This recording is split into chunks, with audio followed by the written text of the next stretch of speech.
Maharaja gold and diamonds, toll junction, Edappally, Palluruthy, Thrippunithura, Kalady, Eramalloor, Aroor Palli, Thuravoor, Thrissur. ശിവരാത്രിയോടനുബന്ധിച്ച് ക്ഷേത്രങ്ങളിൽ ബലിതർപ്പണ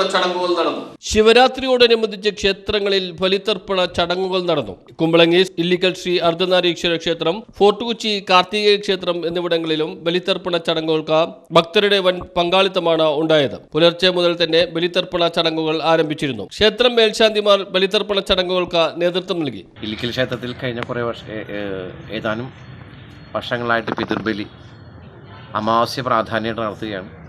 ഒന്ന് കർക്കിടകം, ഒന്ന് ശിവരാത്രി, പിന്നെ തുലാമാസം. ഈ 3 ബലിയാണ് പ്രാധാന്യങ്ങൾ നടക്കുന്നത്. ഇത് ശിവരാത്രിയോടനുബന്ധിച്ചുള്ള അമാവാസ്യ ബലിയാണ്. അമാവാസ്യ ബലിയിൽ പ്രാധാന്യമായിട്ട് നമ്മുടെ എല്ലാ പിതൃക്കൾക്കും പ്രാധാന്യങ്ങളായിട്ട് അവർക്ക് ഒരു മോക്ഷപ്രാപ്തി ലഭിക്കുമെന്നാണ് ആചാര്യമതം.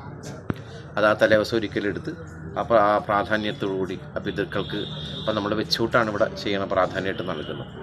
അപ്പം അതിലൂടെ ആ പിതൃക്കൾക്കും അതിലൂടെ പിതൃക്കളുടെ താപം അകറ്റാൻ നമ്മൾ ജീവിച്ചിരിക്കുന്നവർക്ക് വേണ്ടി പ്രാധാന്യങ്ങൾ നൽകുന്നതാണ്.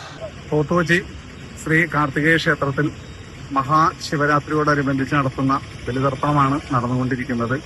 പുലർച്ചെ 5:30 തന്നെ ആരംഭിച്ചു. അത്യപൂർവമായ ഭക്തജനത്തിരക്കാണ് ഉണ്ടായിക്കൊണ്ടിരിക്കുന്നത്. ബലിതർപ്പണം ചെയ്ത് ഭക്തജനങ്ങൾ മനസ്സന്തോഷത്തോടുകൂടി പോവുകയാണ്. കാലങ്ങളായിട്ട് തർപ്പണം ചെയ്തുകൊണ്ടിരിക്കുന്ന ഭക്തജനങ്ങൾ ഭക്ത്യാദരപൂർവ്വം ചടങ്ങുകളും കാര്യങ്ങളൊക്കെ സമർപ്പിച്ചുകൊണ്ടിരിക്കുന്നു. ക്ഷേത്രം ഭാരവാഹികൾ ബലിതർപ്പണ ചടങ്ങുകൾക്ക് വേണ്ട സജ്ജീകരണങ്ങൾ ഒരുക്കുന്നതിനും നേതൃത്വം നൽകി. News bureau, Kochi.